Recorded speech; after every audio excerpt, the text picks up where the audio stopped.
Well, hello everyone. Happy St. Patrick's Day. I'm wearing my green. I'm Irish. That doesn't matter. Anyway, we got my little green mug.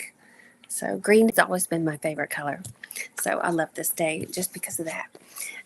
Anyway, thank you for joining me. It's great to be here again this week and excited to jump in and see what's going to come through. Hang on here. I was looking to see if Nola was going to join us. She's playful today. Okay, so if you have not seen my show before or joined us for this session, um, my name is Betsey Grady, and I'm an Akashic Records consultant. I've been doing this professionally, like my solo career, for 10 years this year. And I still love it every day, every single session. It's like, gosh, it's just so rewarding. I love that I get to share this work and that I get to do this lifetime. So what I'll do today is read the Akashic Prayer. I'll take a second to connect. We'll see what message the guides want to bring through. And then I have some questions that were emailed in to me. And then, of course, we'll see what we can get to for those of you joining live today, if you have any questions as we go along. And one thing to remember, if you don't have a question, you didn't send one in, or you don't even have one to contribute today, don't worry about it, because you're going to get some kind of answer that you need, and one you probably didn't even know you needed. So that's the way this works. It makes it really fun just to tune in and see what drops in for you. You just never know. If something brought you here, there's a reason it brought you here. That's what I would say. Okay, so if you'd like, let me tell you one thing. We do meet every Monday at 5 p.m. Eastern. I'm actually going to be in Alabama next week, and so my timing's going to be off. I don't think I'm going to have a show on Monday. If I make a schedule change or announce a different date, I usually will put that on social media, Instagram or Facebook, or I'll post it on my website somewhere. I'll put it in a newsletter. And then on March 31st, the plan is right now, that's 2 Mondays from now, Tom Moore, who wrote The Gentle Way and introduced, most benevolent outcome requests and living prayers to the world, so to speak. He is going to join me on Monday the 31st. So the only thing that would alter that schedule on my end is if something's around our house and moving, or which we have a feeling we'll get traction on that this week, or if Tom has to change. But again, we just go with the flow. We're in Mercury retrograde, so you just never know what's going to happen with schedules and timing anyway, right? This week too, my gosh, full moon. We just had a full moon eclipse, Mercury retrograde, Venus is in retrograde. There's a lot going on, so we all might be feeling those energies. Okay, well, anyway, that was just a little housekeeping. Let me read the prayer. If it feels right to you, close your eyes, let yourself relax, and just be open to whatever wants to come through. Just see what pops in your mind. It might be a silent question that you're putting out there that the guides hear. Okay. I ask God if He will have a shield of love and truth around you permanently, so only God's love and truth will exist between you and me. I allow the masters, teachers, and loved ones of you to channel through me out of whatever realm to say whatever they wish. I ask the permission of the Lords of the Akashic Records, so I'm able to look into the records of you and remove whatever information I'm allowed.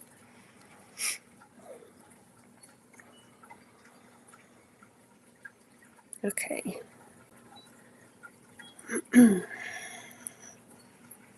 Okay. All right. So I do have the guides do want to start somewhere, but I want to tell you one more little story. I know me and my stories, but a few weeks ago how my dad came through and said he was leaving dollar bills.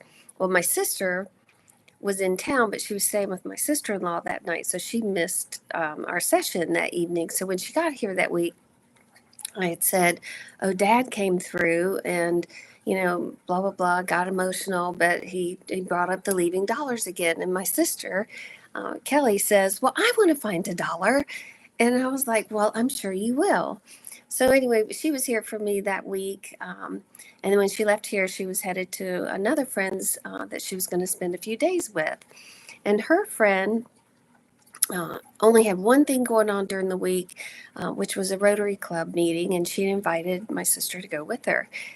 And Kelly, my sister, she was like, "I don't think I'm going to go." And I was like, "Well, just go." And she said, "Well, Rotary's not my thing." And I said, "Well, it doesn't have to be your thing." I said, "You might meet somebody really fascinating and have a wonderful conversation and just share your happy energy." And she was like, "Huh, okay, I'll think about it." So anyway, she left. And she said, she texted me later during the week. She said, "Well, I went to the Rotary meeting, and as soon as I got out of the car, there was a dollar sitting in the parking lot right where she pulled up." And I'm like, "See, I love this stuff." She was meant to go. Look, I still get emotional. But anyway, so my dad is still showing up. If y'all have found any dollars, y'all just keep those stories coming because they're really fun. Okay, so let's get to the guides and let's see. So they do want to comment on the state of affairs right now in the world, in our country. It just seems like everywhere we look, there is disruption. In every country, every community, there's just something going on. And again, these are real polarizing times. People are on one side of the aisle or the others. And that's what the guides say it appears to be. However, they said that what's really happening is there is a unification beginning to it's like an undercurrent that's starting to get traction. And they said the big thing they really want us to step back and look at. And um, Donald Trump is certainly playing that role of disruptor. And he is certainly highlighting.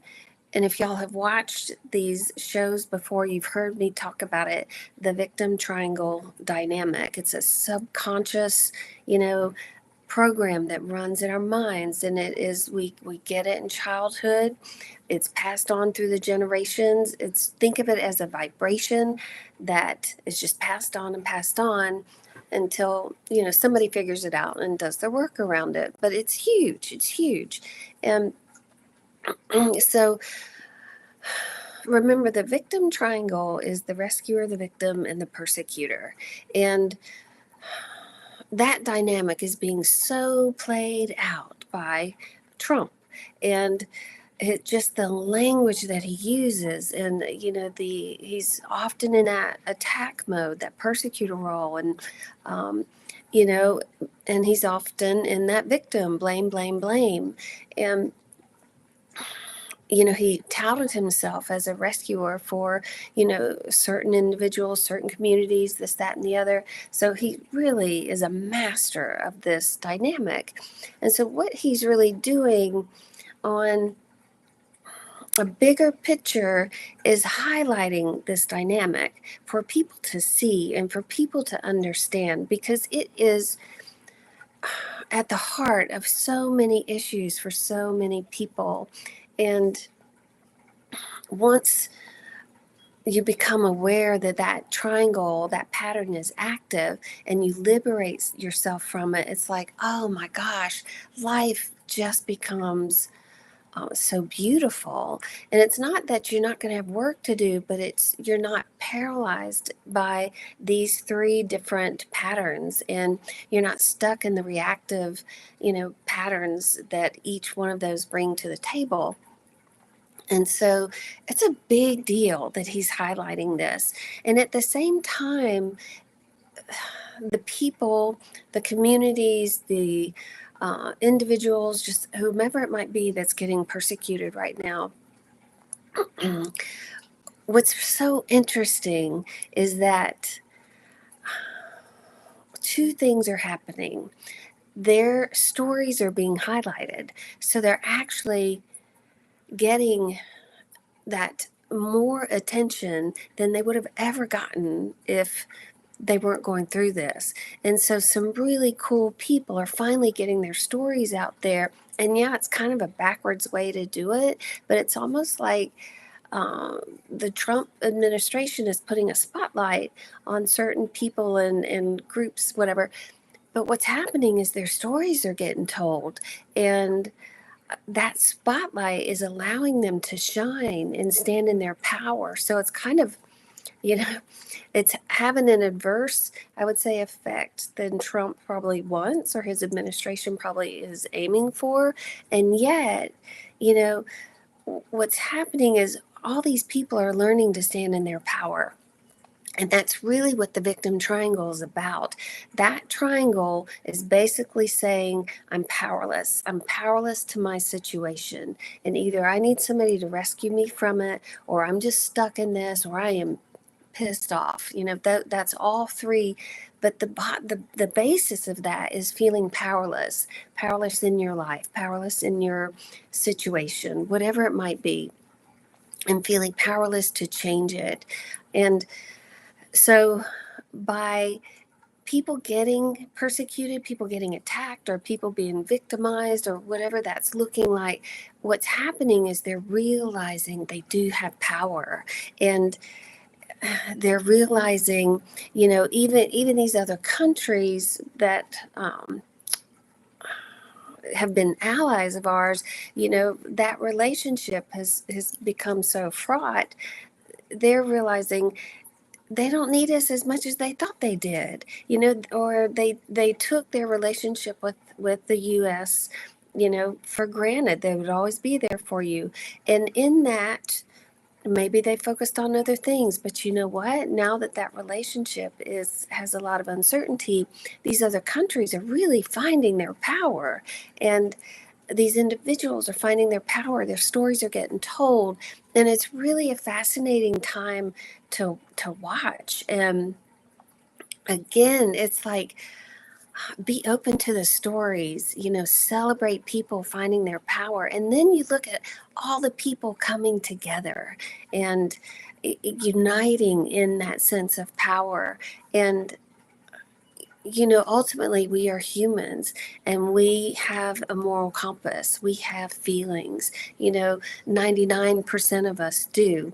And we are being reminded, you know, what our moral compass is and how we want it to define us going forward. So even though things look chaotic and it's like, when are things going to slow down?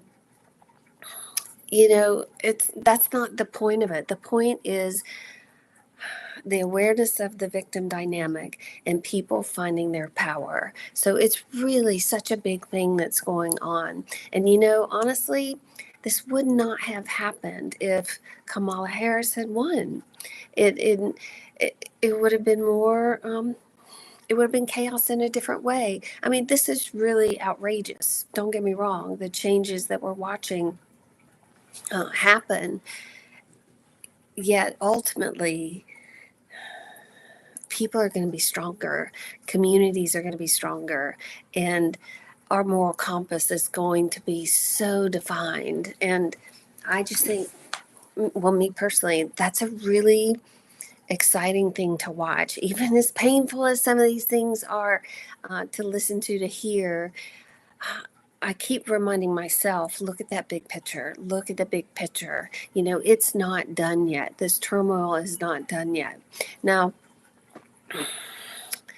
I have personally been thinking that Donald Trump will not last 4 years. And that is just something that has come to me intuitively, that, you know, it's kind of like his design is to come in fast and burn out fast. I have not asked my guides yet that question. If I throw that out to them now, I'll see if they will speak about it. they said yes. It's like they said yes, that trajectory is not sustainable. It's like a car running 100 miles an hour. It can't sustain that for days and days and days. At some point, the car is going to run out of gas, probably quicker because it's using so much going so fast. Um, so it will have to come in for that pit stop. It will have to, and the engine may blow before it even comes in. So they said, yes, things are happening quickly. It's not sustainable for a 4-year term. So something is written in the plans to mm, make changes at some point. Changes as far as the trajectory that we're now witnessing. So that's interesting, huh? Okay. Um, I'm gonna see what you guys are saying over here. Way to get it. Yeah, that victim triangle trance. It is, yeah. Okay, so the kids were highlighted on CBS 60 Minutes this week. They were forbidden to play, but a retired Marine band members worked with them. Oh, that's right. CBS had it on YouTube. Uh, so, yeah, if you haven't watched 60 Minutes, watch it. Mm. You know, that's interesting. So, this comment here, I appreciate you bringing up the state of the political world and becoming less involved in keeping up with the daily news. I can feel my inner frequency decreasing when I listen. You know what? It's so funny you said that because this morning I always read my little morning things I like to read. And I was thinking about Louise Hay and a long time ago, how she said she just quit watching the news because she felt like her vibration dropped. And you know, for years, I didn't even have a TV. Um, and I loved it. I just didn't watch TV, didn't have one. And yet the smartphones, it's kind of in our faces. But I was sitting there thinking this morning, what would it be like to go back to that time, you know, without smartphones or without TVs or without all the opportunities, you know, to see everything in front of us. And I thought, would I do that again today? I was really curious this morning, like, could I not listen to the news? And I thought, you know, I'm so fascinated um, by what's going on. I'm fascinated by human behavior. I'm fascinated, you know, how people react to things. And I always try and look at, it's like putting puzzles together. I love puzzles. So I'm always trying to see what's the bigger picture here, what is unfolding. You know, is some of that my intuitive nature, or some of that just um, creative thinking, creative visualization, tapped into something? I don't know. Um, but I like staying somewhat aware. And I like it because I feel like if I hold that higher perspective, it keeps me from dipping into that space. Now, there are times, though, where I'm like, oh my gosh, I can't listen anymore. This is just so much. And I have to break away until that higher perspective can kind of, you know, present itself, because it's challenging right now. And you know what? You have to be mindful of your vibration first. So I so appreciate you saying that. I really do. And if you feel your vibration dipping, yeah, turn it off. And that should be for anything and everything you're doing. Even if you're hanging out with somebody who's a drag today, you know what? Have a boundary and either say something or excuse yourself. But really, it's so important to take care of you and your vibration. So I'm really grateful you said that. Okay. Let's see. Will the red states who suffered through the last storm rebel against their politicians?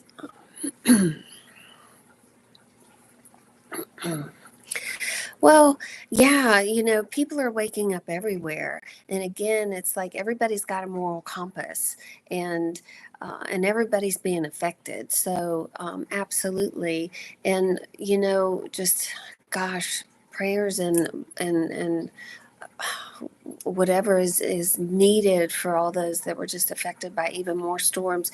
And the guides have said this before, even in Tom Moore, if y'all read his newsletter, more's coming, more catastrophes are coming, and it's almost like it's just going to be part of this plan. I know he speaks to Gaia, Mother Earth, and one of the things I think that was in his last newsletter was that Gaia said the Earth had become so overpopulated that she's beginning a clean out process to reduce the population on Earth. So that is part of that plan too. And but yes, in answer to your question, I'm hearing yes, they will rebel against their politicians. Okay, let's see. I agree, but my inner conflict comes from my upbringing that we are responsible to help our brothers and sisters if we have the ability to. I'm going to disagree with you on that one. Your responsibility is to you and to honor what's in your heart. If you feel called to help someone because that's your heart language, then you do that. If you feel like it's something you should do, then that's a rule you placed upon yourself somewhere. Does that make sense? We are not obligated to be here. Remember, every soul, all of us, we've written, our soul's plans. We have certain things in our journeys, and we really don't know what another soul has written into their experience. And so if we feel sorry for someone, guess what? We're moving into rescue mode. That's what a rescuer does. Rescuers feel sorry. So their rescuers are assuming these people are suffering and, assuming they need help or fixing. Now, granted, if somebody asks for help, absolutely, you have a choice to help or not. Yet, you got to remember, if you're coming from someplace in that triangle, or you coming from your wise, healthy, powerful self that has incredible boundaries. And that's always a good check.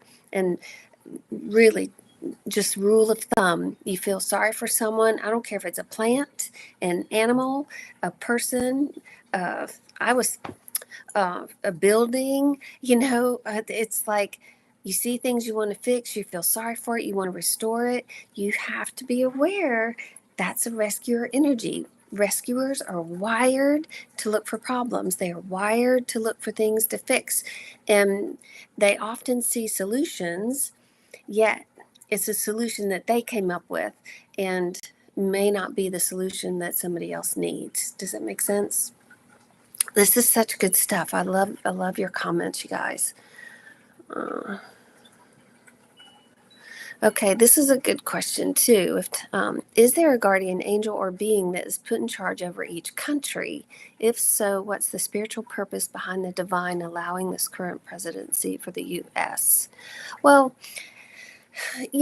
that's a great question, and I'm not sure if you heard the beginning part of our session today, but highlighting the victim triangle dynamic. Yet every state has a personality. Cities have personalities. They have Akashic records, and so they have their own guides too. Absolutely. When I first moved to Alabama, and I was meeting people and starting my center down there, one thing that was often said was Alabama is attracting light workers. And of course, at the time, I would have never said, well, I'm a light worker. I wasn't there then, yet states do call light workers. And I often find myself telling that to clients that, are in a place that they can't move from. And I'm like, well, I think it's because you're meant to be bringing your light there. And so, yes, there are guides that work for, the different states and cities and communities. Absolutely. Absolutely. So thank you for asking that. Okay, here. So I love this. Thanks for the info to take care of our own vibration first. But may I gently ask about the lesson from the Good Samaritan? Sure, absolutely. Let's hear what they have to say.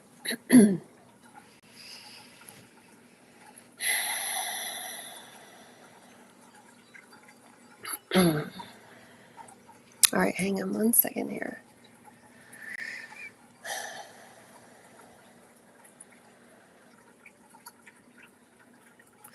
So, the Good Samaritan, one thing that they're telling me is it's the Good Samaritan is coming from the heart center and is detached from what was his to give. Hang on here. And also wasn't giving from a place of sorrow, if that makes sense. I have to I know the story, but I forgot the whole story. But that doesn't matter. I'm listening to what the guides are saying. Okay, so the guide said that that story has been told and told and used, and so that we think it's a very noble thing to give, and which giving is great. It absolutely is. Yet we've attached a sense of nobility to it, and not and a little bit of the martyr thing to it, almost like it's fine if I suffer if someone else gains. That's where the victim triangle is. We don't have to be a martyr in doing that. So remember, when we feel sorry for someone or we feel like we need to help someone because we can, we have to remember that victim triangle. When we're in that rescue mode, we're in our ego, and we've all of a sudden uneven the playing fields. We're looking down on someone, not consciously, but subconsciously. That's what we're doing. It's almost like we feel for them in some way that I can make their life better. It's an ego thing. All three of those, rescuer, victim, persecutor, all three, that whole thing is in the ego. And so it's just so, this is such deep, levels of awareness to reach for. And it may not make sense yet, but I invite you to spend time with really trying to understand that, and know that when you give, and you give from that heart place, and one, because the universe is abundance. I had a client, and I love this. She said, she works out with someone, and her trainer's routinely late, like 10 minutes, 15 minutes. And she said she decided not to say anything, because to her, no big deal. Yet she said she realized the universe is so abundant that it's going to give her the time back somewhere, and it might be at the end of her life, and it might be what adds years onto her life, because she didn't stay attached to that time. Does that make sense? I just thought that was kind of cool. And so when we really feel the oneness of the universe, the oneness with this other person, we're not better than them, or they don't need more help than we do, or there's a consistent flow in the universe. It's so much easier to give. It's like I said last week, we gave away that painting, and less than 3 months later we get another big painting. It's like, there's always a flow to be tapped into. And so the Good Samaritan would be aware of that. Does that make sense? Hopefully that helps. Okay. Okay. Okay, here's one. I meditate daily, at times 2 times with all the world chaos. Which is more beneficial, guided meditation or quiet mindfulness meditation? Okay. Yeah. Let's see here. Okay, the guides are saying that really depends. If you got a lot of monkey mind going on, and your body will tell you what you need, and sometimes it is just that quiet. Like maybe it's listening to the birds outside, which are so chatty right now. And yet, if you can't get yourself into that place, it might be a guided meditation will be what takes you into that space. So that's really, neither one is better than the other. And they both serve a time and place in different ways. So just be mindful what your body, your mind is asking for. So, all right, here. Okay, I am, you know what, because of the talk tonight, the way the guides went in with the victim stuff, I jumped over here to you guys and for who's online with questions. But I do have a few that were sent in to me that I want to go through. Okay. All right, I've been asking for help in finding someone that can help me with financial services. I'd like to ask the guides and masters, my posse. Um, this is a client whose guides told him he could call him their posse, or call them his posse. But he said, if it's in my best interest to connect with someone I found with the last name of Robbins with 2 B's. It seems clear to me, but I'd like to confirm. We had a session a few months ago and the name Robin came through for you, but at the time we didn't know how it applied. Thank you. Isn't that fun? All right, let's see here. I am hearing yes. I see a 4-leaf clover, and of course it's St. Patty's Day, but that's always a good sign of good luck. I'm hearing it's kind of like you found your 4-leaf clover in a bed of clovers, how great you asked that on St. Patty's Day. I love it. So yes. And what a fun, just delightful experience. So this is someone who's clearly aware that he's in concert with his guides and he's looking, for those connections and things. And it's like, and they deliver. It's just, but that's this dance with our guides. They're always here for us. And I love it, that sometimes they drop in names, have no idea what they mean, but again, it could show up, 2-3 weeks, sometimes a month, maybe even a year later. So very cool. Okay. All right. I have a dream question. Okay. About 20 years ago, I had a dream with Jesus in it. I was a passenger in a car driving down Ridge Street near my childhood home. I noticed up ahead that Jesus was walking down Ridge Street, and in a very excited voice, I said, "That's Jesus." The car stopped and I opened the passenger door and excitedly ran up to him. We were face to face and he put both of his hands upon my shoulders, one on each shoulder. He said, "You are protected. You have always been protected." The dream ended and I woke up so happy that I was with Jesus. I was kind of on a high for a whole day. I was in a toxic relationship at the time of the dream. Was the message given to me because of the relationship, or was it a general message, or is there a deeper meaning to the dream? How lovely.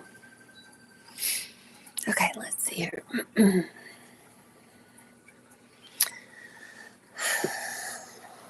Okay.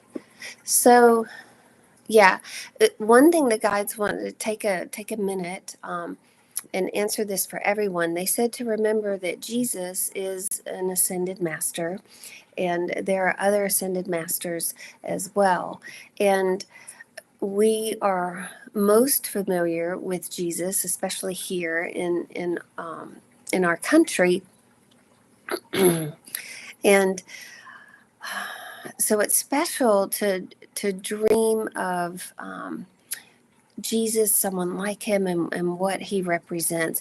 And one thing it shows you, oh, this is so cool. So they are telling me 2 things, and that when we have dreams of celebrities or somebody like this, so 2 things, we are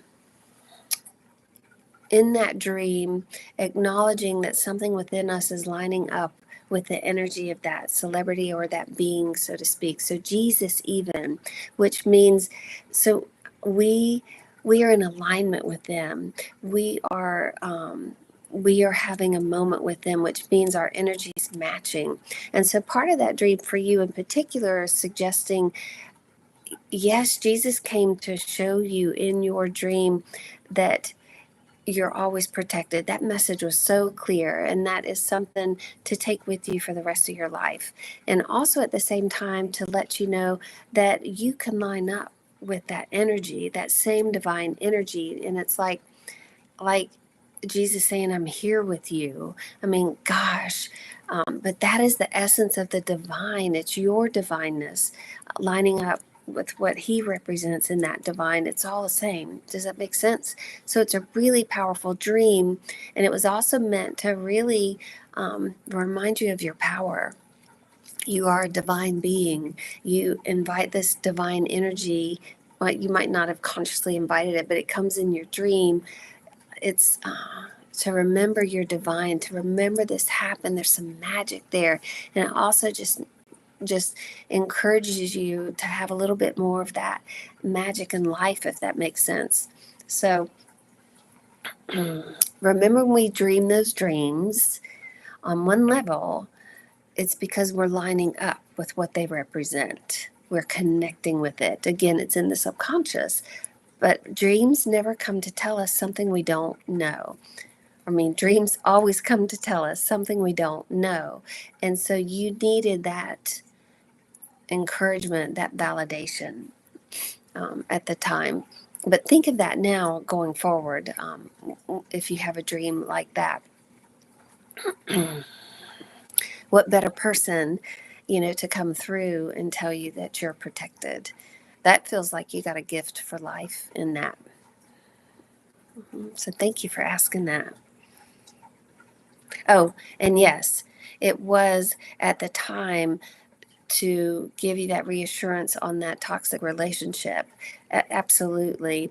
And at the same time, it was to remind you of your power. I mean, you lined up with this. Of course, you're going to realize you're so much greater than that toxicity, and anything else that might come your way. It's, wow, what a gift.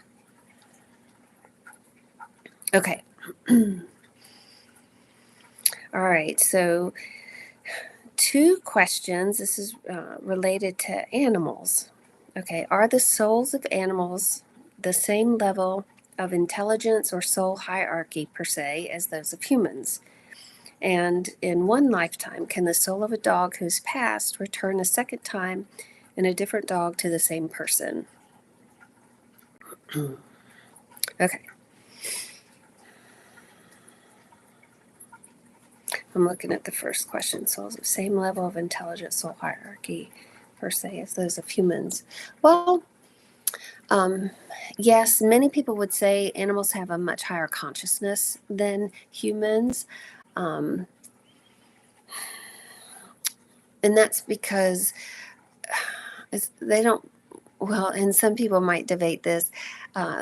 Animals don't really have egos. They operate on their instincts and their intelligence, if that makes sense. Humans, we get a little trapped or tripped, I should say, up in our egos. Animals don't. So let me see. The guides would say again, they don't want to say look at it as levels, as in one's bigger or greater than another. It's a different kind of consciousness, higher consciousness in the sense that it's free from all the stuff that humans deal with, if that makes sense. Animals are here to be guides and teachers for us, to be companions for us. So they're operating at a different consciousness, if that makes sense. I hope that answers your question. And often, an animal companion, it's kind of like a guide, but in animal form, will keep coming back around to be with you in your lifetime, and will journey with you for many, many times. And so I could tell you, I've recognized my cat Nola that's sitting up there. This is her 3rd time with me. And I could tell you her first 2 times. And and let me tell you, every time she has come in, she's come in with a trauma. Like she's almost dies as a kitten. And it's every time. And same thing this one. I have another cat, Poppy, who not only looks like a cat. I had when I was in my late teens, early 20s. I mean, they look identical. Poppy is a beautiful long hair calico, but she's got that kind of hip dysplasia where her back legs just are wonky, and so when she runs sideways. Um, but her back legs are just really loose. And you know, the kitty that passed, the one I had when I was younger, was attacked at the back, right where Poppy's legs are. This kitty had to be put down because she was attacked, unfortunately, by another cat, but it left her back legs wonky. And at the time, that was the only solution. And so I just laughed. I was like, golly, Poppy came in with her little marker. Not only do they look almost identical, her back legs are just wobbly. And I was like, you just can't get any clearer than that. You know, so watch for those signs. I've had clients where a new dog will come in that has the same eardrop that the one that passed had, or might have. I've seen an animal come in with teeth problems. In their previous incarnation with this person had a lot of teeth problems. So they will have a marker and it will be obvious to you. So yes, absolutely. Watch for that, because you do have animals that want to be with you. They want to be guides for you, and they choose to incarnate to be, you know, in this physical experience with you over and over again. So thank you for asking that. Okay, you guys, let's see here. All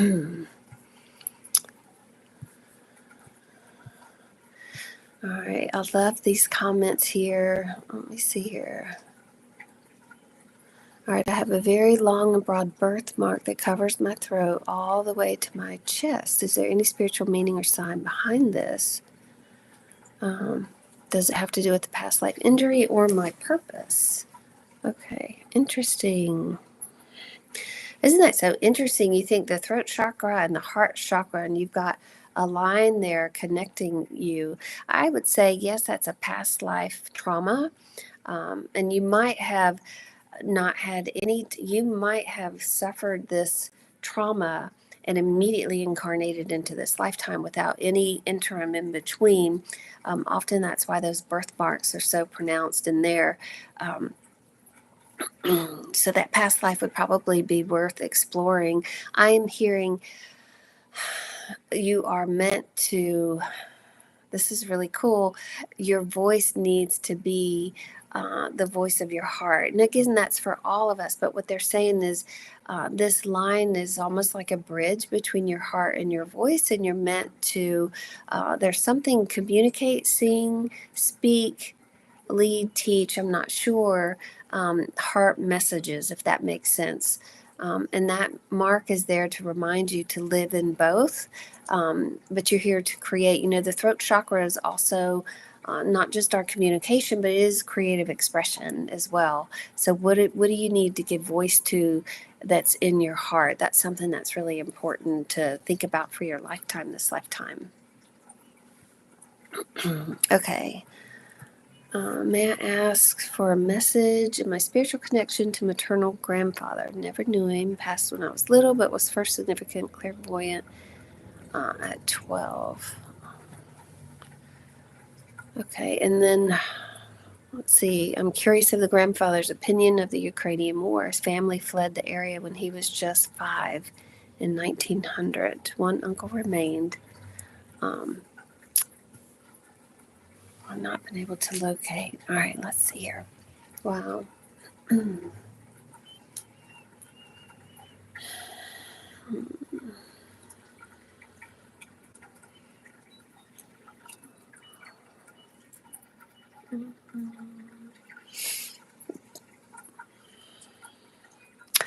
Well,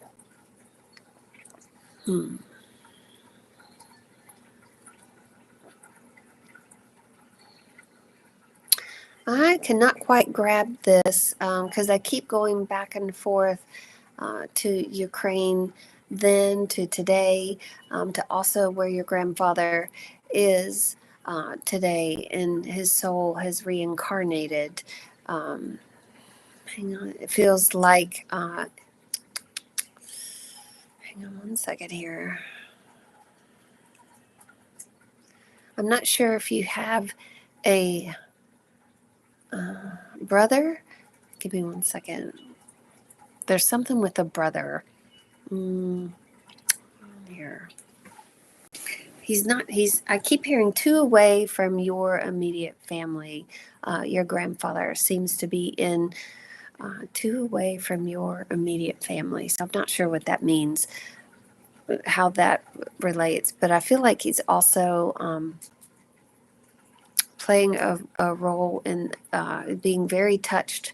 I'd be curious if anybody in your family, cousins, uncles, whatever, even in-laws, it could be, it has a real strong affinity for Ukraine.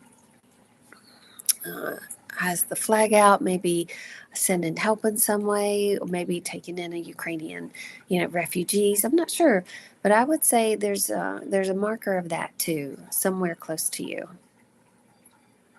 This is so cool. He and 2 brothers came together.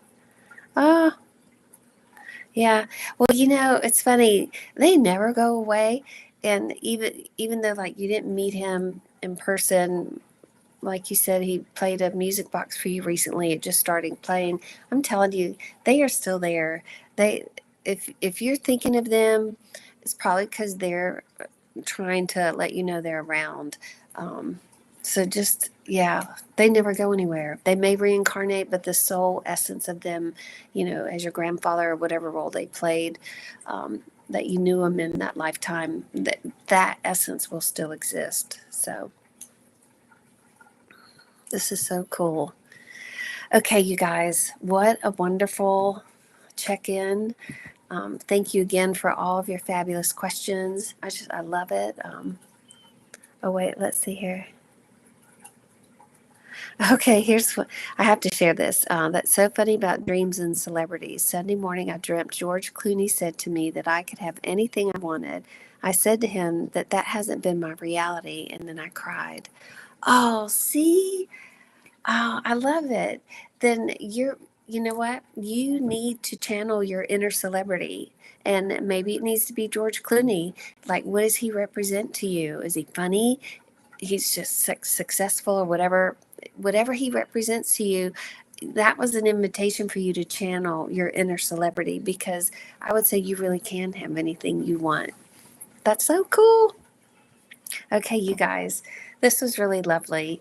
And remember, I will put out next week when I can make our next session happen, if I can swing something next week. Otherwise, we'll be here on the 31st, and hopefully Tom Moore will be with us if Mercury retrograde doesn't stir things up. Who knows?